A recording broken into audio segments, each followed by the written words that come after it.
Yeah. The first thing I always tell a lot of people is this. Those conditions that led to whatever the people have is a medical condition. Okay?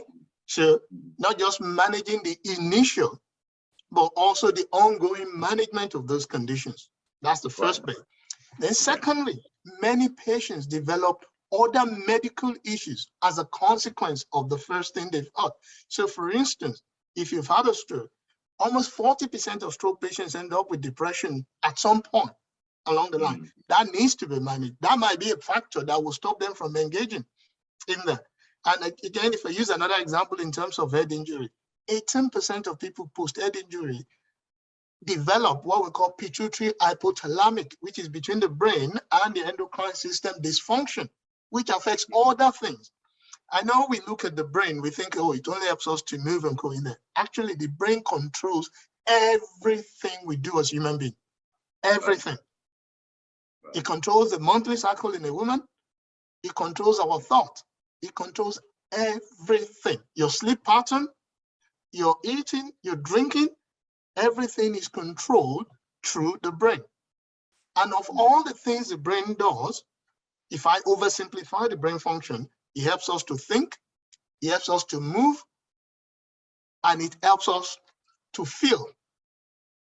Of those three things, we only can control one, which is our movement. We can't control. If you say, I'm going to stop thinking, how do you do that? I'm going to stop feeling. If I pinch you, you're going to scream. You can't stop it. But you can decide not to move. And that's what separates us as human beings from all other animals, purposeful movement.